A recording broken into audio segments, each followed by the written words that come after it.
कहानी की शुरुआत होती है। हम एक लेडी को देखते हैं जिसका नाम रोज था। वो अपने हस्बैंड के साथ अपनी बेटी को यहाँ वहाँ ढूंढ रही थी। रोज की अडॉप्टेड बेटी जिसको उसने गोद लिया हुआ था उसका नाम शेरोन होता है, जिसके साथ कुछ दिन से अजीब अजीब हादसे हो रहे थे। थोड़ी देर बाद रोज देखती है कि शेरोन वाटरफॉल पानी के झरने में कूदने ही वाली थी। तभी फौरन से रोज ने आकर अपनी बेटी को बचा लिया था। शेरोन बस बार बार यही बोल रही थी, साइलेंट हिल साइलेंट हिल। रोज के हस्बैंड को ये लगता है कि उनकी बेटी को डॉक्टर की जरूरत है, पर रोज ने साइलेंट हिल जाने का फैसला कर लिया था ताकि वो जान सके कि उसकी बेटी बार बार साइलेंट हिल का नाम क्यों ले रही है। ये दरअसल एक टाउन का नाम था जो काफी अरसे से सुनसान था। रोज का हस्बैंड उसे वहाँ पर जाने से बहुत मना करता है, लेकिन रोज नहीं मानती। वो अपनी बेटी को लेकर साइलेंट हिल की तरफ निकल पड़ी थी। उन्हें जाते हुए रात हो गई थी। गाड़ी में फ्यूल भी खत्म हो जाता है तो रोज एक गैस स्टेशन पर रुकती है। वहाँ पर एक लेडी पुलिस ऑफिसर भी आ गई थी। लेडी ऑफिसर शेरोन से बात करने की कोशिश करती है, मगर वो तो उसके किसी सवाल का कोई जवाब ही नहीं दे रही थी। थोड़ी देर बाद ऑफिसर देखती है कि शेरोन और रोज के दरमियान में किसी बात को लेकर बहस हो रही थी। ये देखकर ऑफिसर को अब रोज पर शक होने लगा था, इसीलिए वो उसकी गाड़ी का नंबर नोट कर लेती है और उसकी गाड़ी का पीछा करने लगी थी। ये बात रोज को भी पता चल जाती है, इसीलिए वो ऑफिसर का ध्यान भटकाकर वहाँ से अपनी गाड़ी तेजी से चलाकर निकल जाती है। मगर आगे रास्ते में रेडियो पर अजीब सी आवाजें आने लगी थी और उसकी गाड़ी के सामने एक छोटी सी बच्ची आ जाती है, जिसको बचाने के चक्कर में रोज की गाड़ी का एक्सीडेंट हो गया था। रोज बेहोश हो जाती है। थोड़ी देर बाद जब उसको होश आता है तो गाड़ी में शेरोन नहीं थी।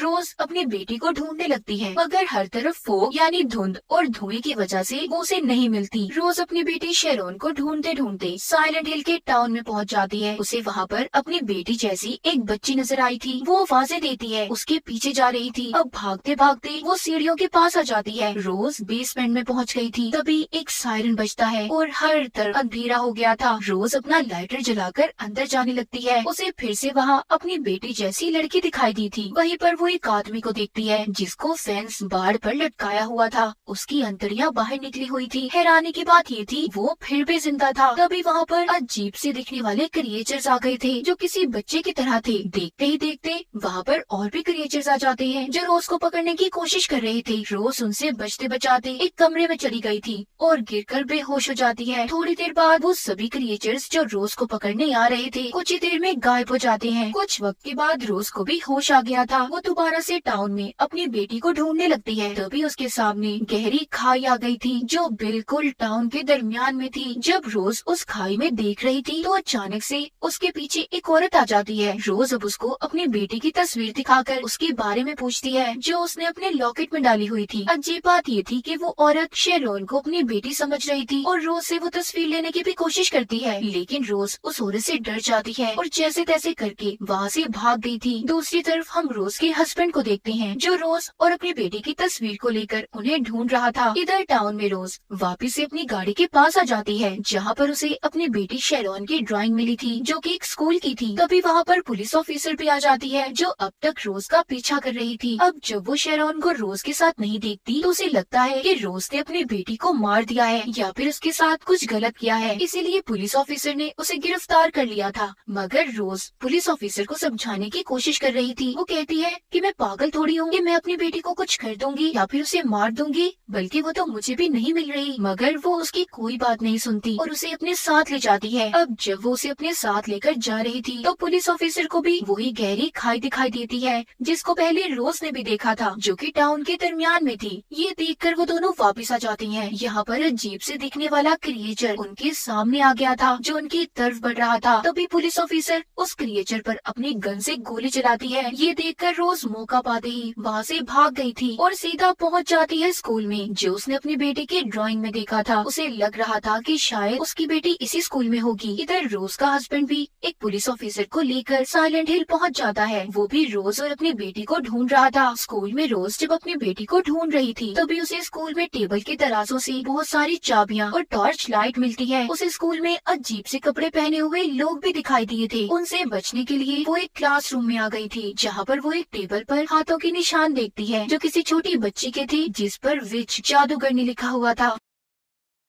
यहाँ पर हमें पता चलता है कि टेबल जिस बच्ची का था उसका नाम एलिसा था। वो बच्ची रोज को वहाँ पर नजर आ रही थी। वो उसका पीछा करती बाथरूम में आ जाती है और जब दरवाजा खोलती है तो उधर एक लाश थी जिसको तारों से पकड़कर लटकाया हुआ था। वहीं पर रोज को दीवार पर कुछ लिखा हुआ भी दिखाई देता है, जिसे पढ़कर वो उस लाश के मुंह से एक चिट निकालती है। जब वो बाहर जाने लगती है तो उधर उसे वही अजीब सूट वाले लोग दिखाई दिए थे जिनसे डर कर रोज ने खुद को बाथरूम में ही बंद कर लिया था। अब वो लोग बाथरूम के दरवाजे को भी खोलने की कोशिश करते हैं। यहाँ पर हम देखते हैं कि उन लोगों के पास एक चिड़िया थी जिसको उन्होंने पिंजरे में रखा हुआ था। वो जोर जोर से बोलने लगती है, जिसकी आवाज को सुनकर वो वहाँ से चले गए थे। अब फिर से वहाँ पर एक सायरन बजता है। वो जगह जहाँ पर रोज थी सारी की सारी बदलने लगती है। दीवार पर से पेंट उतरने लगे थे। तभी रोज देखती है उधर बाथरूम में जो लाश थी वो भी जिंदा हो गई थी, जिससे डर कर रोज अब बाहर की तरफ भागती है। बाहर आकर वो फिर से वही अजीब से सूट पहने हुए लोग देखती है, जिनको वहाँ पर क्रिएचर्स जो बिल्कुल अजीब से कीड़े की तरह थे उन पर हमला कर देते हैं और उन्हें मार देते हैं। ये देखकर रोज बहुत ज्यादा डर जाती है। वो डर की वजह से नीचे गिर गई थी। जिधर वो अपने सामने एक आदमी को देखती है जिसने अपने चेहरे पर अजीब से काले रंग का हेलमेट पहना हुआ था जो किसी पिरामिड की तरह था। उस हेलमेट वाले आदमी के हाथ में एक बहुत बड़ी तलवार होती है। दूसरी तरफ इसी वक्त रोज का हस्बैंड भी उसे ढूंढने इसी स्कूल में पहुंच गया था। उसे स्कूल में आते ही महसूस होता है कि रोज उसके आसपास कहीं पर मौजूद है, पर वो उसे कहीं पर भी दिखाई नहीं दे रही थी क्योंकि रोज उससे अलग दुनिया में थी। इस अलग दुनिया का क्या राज था यह हमें कहानी में आगे जाकर पता चलेगा। अब ना ही रोज अपने हस्बैंड को देख सकती थी, तभी रोज के पीछे वही छोटे छोटे क्रिएचर्स जो कीड़े की तरह थे उसके पीछे पड़ जाते हैं। वो क्रिएचर्स रोज पर हमला करने ही वाले थे। तभी यहाँ पर वही लेडी पुलिस ऑफिसर आ गई थी जो रोज को खींचकर एक दूसरे कमरे में ले जाती है और दरवाजे को उसने बंद कर दिया था। लेकिन तभी वहाँ पर बड़े से हेलमेट वाला आदमी आ गया था जो अपनी तलवार से दरवाजे को तोड़ने की कोशिश करता है। फिर कुछ ही देर के बाद वहाँ पर दोबारा से सब कुछ ठीक हो जाता है। हर चीज गायब हो गई थी और रोशनी होने लगती है। यहीं पर रोज जब सब कुछ ठीक हो गया था पुलिस ऑफिसर को वही चिट दिखाती है जो उसको लाश के मुंह से मिली थी। उस पर एक होटल का नाम लिखा हुआ था। ये दोनों अब जल्दी से होटल में जाती हैं जहाँ पर इन्हें एक औरत मिलती है। साथ ही वो इन्हें यहाँ पर एक कमरे के बारे में बताती है जिसका नंबर 111 था। उधर दूसरी तरफ रोज का हस्बैंड भी इसी साइलेंट हिल टाउन के बारे में जानना चाहता था, इसीलिए वो पुलिस को कॉल करता है, मगर उसे कोई कुछ भी बताने को तैयार नहीं था। मगर रोज के हस्बैंड को जानना था, इसीलिए वो यही टाउन के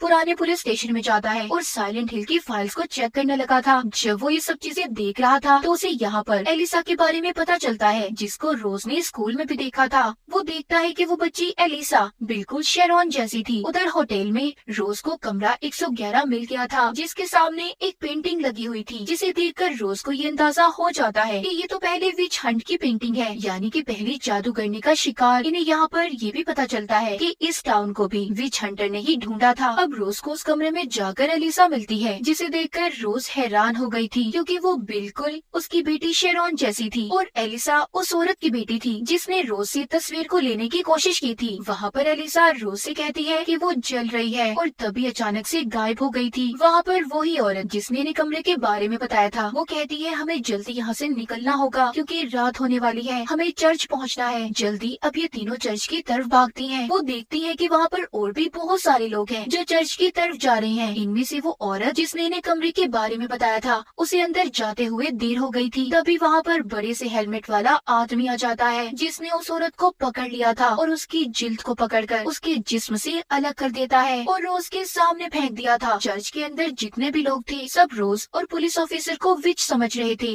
वो उन पर हमला करके उन्हें मारने की कोशिश करते हैं।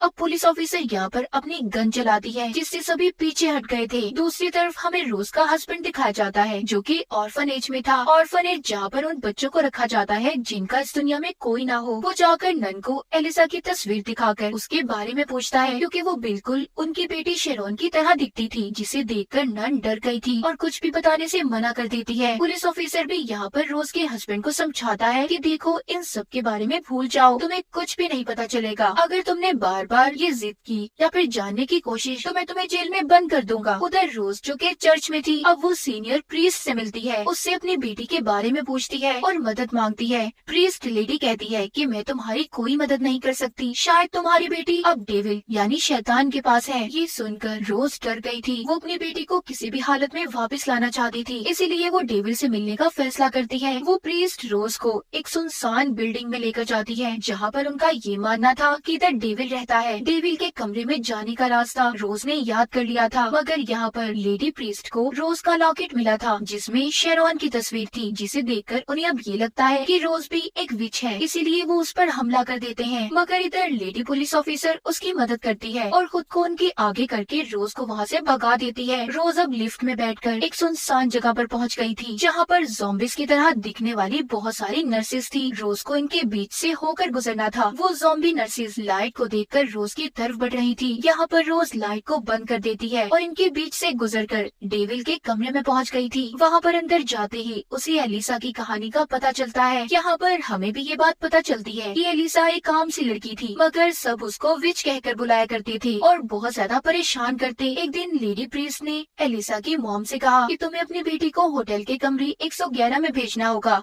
जहाँ पर जाकर तुम्हारी बेटी बिल्कुल ठीक हो जाएगी और फिर कोई उसे विच भी नहीं बुलाएगा। प्रीस्ट के कहने पर एलिसा की मॉम ने उसे भेज दिया, मगर लेडी प्रीस्ट और उसके लोगों ने एलिसा को धोखे से जिंदा जला दिया, क्योंकि इनको लगता था कि एलिसा एक विच है। तभी वहाँ पर पुलिस भी आ गई थी, जिन्होंने एलिसा को बचा तो लिया था, पर वो पूरी तरह से जल चुकी थी। जिसके बाद एलिसा के दिल में सबके लिए बहुत ज्यादा नफरत पैदा हो गई। उसने डेविल से डील कर ली थी, यानी कि एक समझौता। उसने अपनी आत्मा को डेविल के हवाले कर दिया। लेडी प्रीस्ट और उसके लोगों को एक अलग ही दुनिया में फंसा दिया था, जहाँ से अब वो ना तो कभी बाहर जा सकते थे और ना ही मर सकते थे। और इसी दुनिया में रोज भी कैद हो गई थी। अब इस दुनिया में एलिसा रोज को बताती है कि शेरॉन तुम्हारी बेटी मेरी ही अच्छी साइड है, जो मेरे मरने के बाद पैदा हुई, जिसको ऑर्फनेज के बाहर रखकर कोई चला गया। एलिसा बताती है कि अब तुम्हारी बेटी की जान खतरे में है। वो लेडी प्रीस्ट को मिल गई है, जो उसे मेरी तरह ही जलानी चर्च में लेकर गई है, क्योंकि उसे लगता है कि मैं जिंदा हो गई हूँ। तुम्हें अपनी बेटी को बचाना होगा। और अब एलिसा रोज के अंदर चली जाती है, ये कहकर कि तुम्हें वहाँ जाकर सब कुछ सच बताना है, जो भी तुम मेरे बारे में जान चुकी हो। उधर चर्च में लेडी प्रीस्ट सबसे ये कह रही थी कि शेरॉन को अगर हम जला देंगे तो दुनिया से बुराई खत्म हो जाएगी। जिसके बाद वहाँ के लोग सबसे पहले लेडी पुलिस ऑफिसर को जिंदा जला देते हैं और फिर शेरॉन को जलाने ही वाले थे। तभी उधर रोज आ जाती है, जो सबको ये बता रही थी कि लेडी प्रीस्ट ने एक मासूम बच्ची को जलाया था, जिस वजह से तुम आज काली दुनिया में कैद हो। मगर रोज की बातों पर कोई यकीन नहीं करता और लेडी प्रीस्ट भी गुस्से में रोज को चाकू मार देती है। जैसे ही उसका खून निकलने लगता है, उसके अंदर से एलिसा बाहर आ गई थी और साथ ही उसका जला हुआ रूप भी आ जाता है। तभी यहाँ पर तेज धार तारे सभी को मारने लगती हैं। प्रीस्ट को भी उन तारों ने मार दिया था। रोज